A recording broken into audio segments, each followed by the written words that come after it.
announcing the arrival of His Excellency President Ferdinand Bongbong Marcos Jr.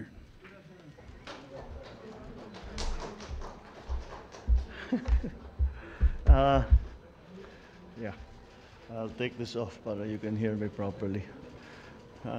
Good afternoon, everyone, and please take your seats. I thought that since today we had our first cabinet meeting, that I would like to report to you more or less what was discussed. As can be expected, we were, I think we were there until 1 o'clock. We were there for 4 hours, but we still weren't able to cover everything. Ang nakapag-present at we had the discussions where the economic team who were able to put out the general principles that they would like to do. Then followed by Inday Sara, who gave her ideas on how we will return slowly to face-to-face in the face-to-face education in the next semester. After which we talked with the Department of Transport at great length about some of the plans that we have to support the return of our students to face-to-face. So that's generally what was spoken about. Hindi kami natapos simply because there was so much to talk about. So I am planning perhaps for the next 2 or 3 weeks to accelerate the number of cabinet meetings, baka 2 a week muna. Hanggat maliwanag na, it's important to me that the entire cabinet understands what it is we are trying to do, how we are going to do it, what the timetable is, and how it all fits together. And that's what we made a good start on today. Before that, yesterday, as I'm sure, as you have reported, I went to the Department of Agriculture so that I could also get a good idea of exactly what needs to be done. Because as I have stated so many times, the problems in the agricultural sector are primary to all that we are hoping to do. We cannot do many of the things unless we can see that the agricultural sector has strengthened. Food supply is such an important part. It is an existential part of our work, and so that is something that we have to be very, very careful with and attend to properly. As has been reported, essentially what we spoke about were the concerns that we have immediately, the immediate concerns that we are facing I'm talking about 6 months, the next 6 months, the next 2-3 quarters. Yun ang aming pinag-uusapan na pag sinabi naming immediate. And that, of course, when I was in the Department of Agriculture, that was mostly concerned with the food supply in the next 2 quarters. I'm sure you are all aware of what's happening around the world. You have all seen the effects of the increasing food prices to all consumers everywhere. And this is what we are anticipating could happen if we are not well prepared. Many of the elements and many of the variables that have caused this food price crisis. There is enough food, but the price is too high. The food price crisis, many of the elements, if not all, have been variables over which we have no control. But nonetheless, we still have to feed our people, and so we still have to find strategies to make sure that those who are in need are supported by the government as best as we can do. So that is this, and then there's of course the long term. In the Department of Agriculture, where I talked about rebuilding the value chain from the from the research and development all the way to the retail, which is something I think I've been talking about ad nauseum already. I don't know if you need for me to explain it all again, but it really is just to ensure food supply in the Philippines at a price that is actually affordable. Because we always have to remember, it's all very well having food supply, but if no one can afford it, it's still not hindi pa rin tayo nakatulong sa taong bayan. So those are the things that we discussed. In the cabinet meeting today, parang ganun din eh. We talked about immediate concerns, and then we had to talk about long-term concerns. Because that is, we're trying as we attend to immediate concerns, we are also trying to streamline the government so its function is better, its function is much more efficient and more easier for the public as they have to do business, whatever business they have with the government, that it is easier and simpler and safer and more secure to do. So these are the different things that, of course, we spoke to it in much greater detail. And I think we will, as I said, I think that I want to make sure that every department, every agency has already the plan in mind para coordinated naman ang ating cabinet, the secretaries with each other. So that's the general gist of yesterday's my attendance yesterday in the Department of Agriculture and the cabinet meeting that we had earlier today. So I think I will now open the floor to a few questions. Questions for Ms. Maricel Halili. Hi sir, magandang hapon po. Sir, Good afternoon.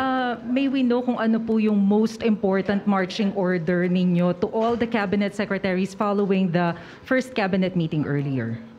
Oh, you cannot. I don't think we can say one. I think essentially is we got into much more detail, so there are no generalizations anymore. Kasi we've been talking anyway for 2 months. Matagal na namin pinag-usapan yung mga general concepts and general principles. So ang pinag-uusapan talaga namin is already what we are going to do, when we are going to do it, how we are going to do it, etc., etc., etc. So each department has got very different instructions. The only thing that we have to that it looks like is how that we have to realize how interconnected all the government is.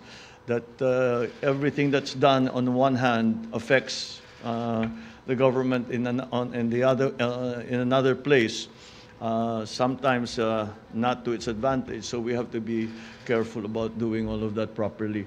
So there isn't one single one. I suppose if there's one single one, is let's get our bureaucracy streamlined. I gave them. I said I will not. I give you a relatively free hand in deciding who you want to hire and how you want to change the structure of your department. If indeed that's what you want to do. But do it soon because we have work to do and we have to get to work immediately. I think there are some easy, not naman easy, but there are some things that are immediately accessible in the sense that we can start doing something about it already. The first thing that is an example of that was in Daisara's announcement that we have a plan for full face-to-face by November of this year. September, we will start a phased face-to-face schooling. And that face-to-face will end up in early November as already 100%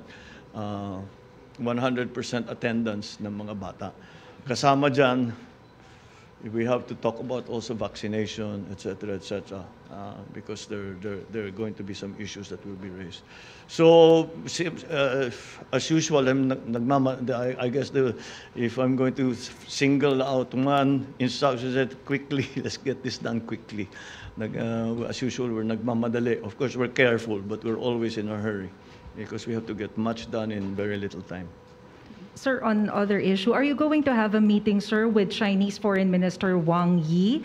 And if you're going to meet with him, what will be the agenda? What will be the talking points, sir? Well, it's the usual agenda yes, I will meet with him. And the agenda, I am sure, will be to strengthen ties between China and the Philippines. And of course, to find ways to work to resolve the conflicts that we have. And one of the ways that I have consistently suggested is that we have our relationship not only on one dimension, yun lang West Philippine Sea. Let's add to that. Let's have the cultural exchanges, educational exchanges, even military, if that will be useful. Of course, the GTG has always been there. The private sector joint ventures have also been there. But I think that the more we do of that, the more it will help resolve the issues. I will also mention that it's an important player, an important actor in all of this in the region, in terms of the regional geopolitics, will be ASEAN and even APEC, because they have an interest. They are stakeholders in this. So I think we can say that we need for those for ASEAN, especially to be active for their member countries. So it's essentially always trying to find ways to improve relationships, and we have many proposals to them in the sense that, as I said, we would like for us to increase the scope. Wag lang yung West Philippines yung pinag-uusapan ng China at saka Pilipinas. Let's do other things too, and that way it will normalize our relationship. Sir, sorry, last na lang po on my part. When will be the meeting, sir? When will be? The meeting. I'm not sure. When is he scheduled to? Wala pang schedule yata eh. Okay. Thank you, sir. Thank you. Let's keep it down to one question each para makarami tayo. Mr. Neil Mercado, Inquirer.net. If you're not here, the question was, inflation rate soared to 6.1%, the highest since October 2018. Does the President have any concrete plan to address this? Paano matutulungan ng mga Pilipino umaaray na sa taas ng presyo ng bilihin? Yes, of course, the inflation rate is a problem, not only in the Philippines, but everywhere. Our inflation rate, anong pinote niya inflation rate? Right now, What did the... 6.1. 6.1? Yes. I think that I will have to disagree with that number. We are not that high. We have crossed our targets were less 4% or less. Unfortunately, it looks like we may cross that threshold. Tatawid tayo sa 4%. That's why again we have to think about interest rate levels. But there is a conflicting force in that exchange rate levels. The United States, the dollar, has gained against all currencies.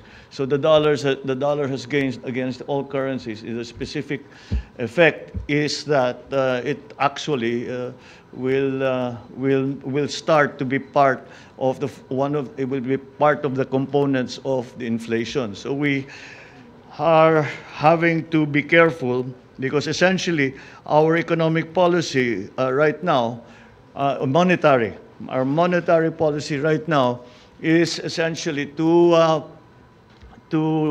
use interest rates to control the inflation rate. We are not looking specifically to the exchange rates.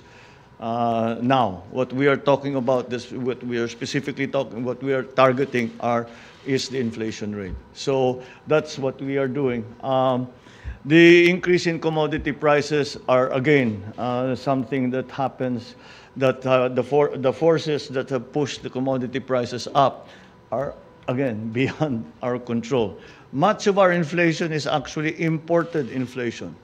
It is imported because it is the inflation on the products that have suffered inflation that we import. So sumama na yung inflation nila dun sa atin. So we have to when we analyze, we have to make those categorical differences so that to better understand really what the situation is. Ivan Mayrina, GMA7. One question, please. Mr. President, what support can the transport sector expect from the administration? Do we expect more or continued fuel subsidy? At gayon din po sa mga pasahero, what can they expect? Patuloy pa rin po ba yung libreng sakay at i-expand po ba ito? Thank you. Okay, good. I'm glad you asked. We just discussed that we are going to try not only to continue the fuel subsidies for the transport sector, but to expand it to include the tricycles, which up to now have not been included. And so we talked about in the cabinet meeting, we talked about the funding, where it can come from, and how we are going to manage the how we are going to manage the funding for the additional fuel subsidies. We have enough budget, I think, to last for most of this, not for this year and a little bit beyond. But we still have to find that. We have to find that money if we're going to continue. The libreng sakay, what we have done is we will continue the libreng sakay. But we are going to stop the libreng sakay in MRT 3. We will transfer the libreng sakay to students. Sorry, I think I'm doing this wrong. Libreng sakay continues as is. That continues. But what we are going to do is we are going to do a program for the students. Because if they come in, we will fully subsidize first their pamasahe. We'll phase it out because we cannot afford to keep that going. But students will ride for free on LRT2, which is going to the university belt. So yes, so that's what we extended the fuel subsidy, and we moved the subsidy or the subsidy for riders to the LRT to assist our students who are coming back in September. Thank you. Thank you. Ms. Bettina Unite, Manila Bulletin. The question was, is there an immediate directive from the President after the DOH reported more than 7,000 cases of COVID-19 in the past week? Yes. So far, I think we are still, because if we look at where we started, we still have the capability to handle the new COVID cases. Luckily, when we should not look at the number of COVID cases in the same way as we looked at them in 2020 and 2021. Because this is Corona, this is Omicron. This is Omicron. Omicron is very different. It's a little contagious, but it does not hit us hard. In fact, the general experience has been people are down maybe for 2, maybe 3 days. And that's like flu. It's like having flu. So we are getting to that point where we are learning to live with the coronavirus, specifically with the Omicron variant and the other variants that are coming. Because of this, though, the science has come back to us that for the original variants, mga alpha, yung una, 2020, okay na to have the 2 doses. That gives you good immunity. But with Omicron, you apparently need a third booster, a third dose, which is a booster dose. So we will be encouraging that, especially for younger people, because again, we have to be concerned about their return to school. So that's the general policy. We will reinstitute again the vaccination drive, so that we can at least feel safer when the children go back to school. We have a last question. Lex Demetrio from CNN.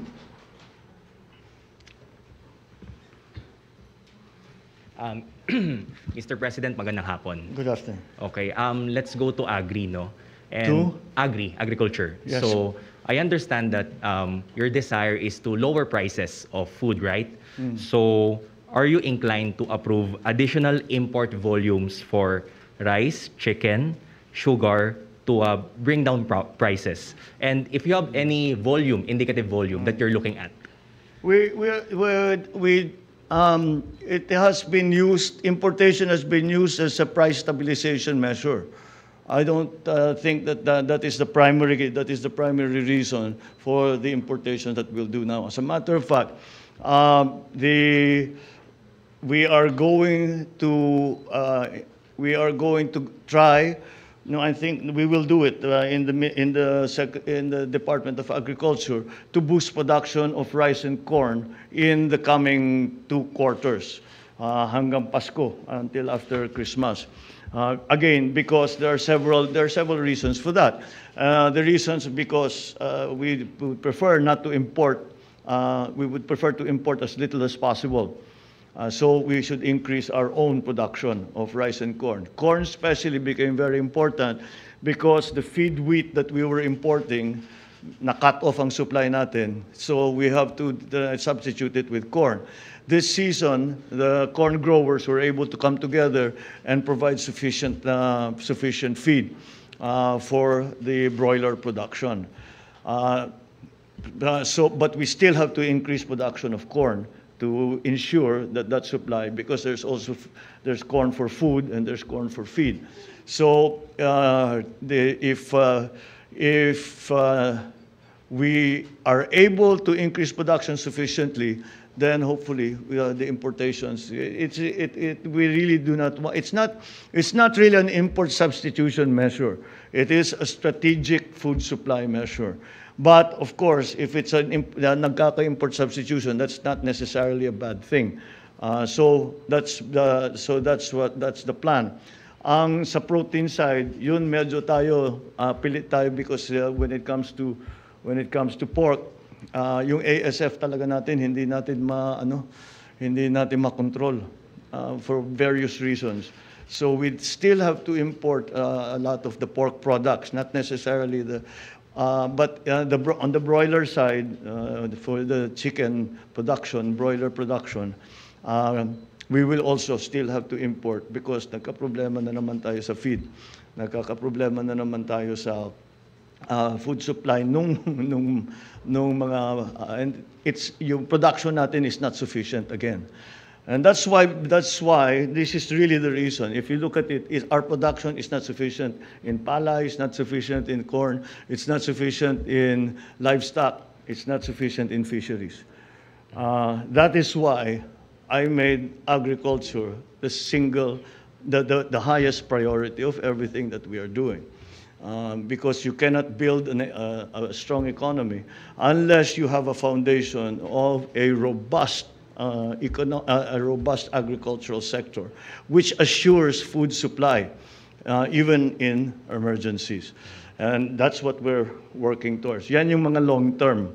Yung mga short term, yung sinasabi ko, increase production for the rest of the years, habulin natin yung last planting for this year. They will mill siguro, they'll harvest soon, they will harvest towards the end of the year, they will mill soon after that.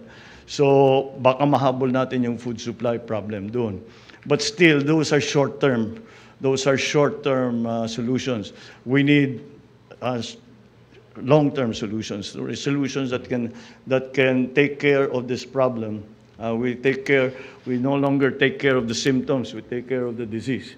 And that's what we're trying to do in agri. We have a ways to go. There are elements kasi ng value chain na nandyan eh. Pero they're not part of a process. They exist standalone sila lahat. So, yan ang gusto natin gawin, buuhin natin yon para may savings yan eh. When you vertically integrate, to use the technical term, when you vertically integrate, ang daming savings all along the line. And that's hopefully gets to the point that we can retail these agricultural products at a good price that's affordable to people. Thank you, Mr. President. Thank you. Thank you very much.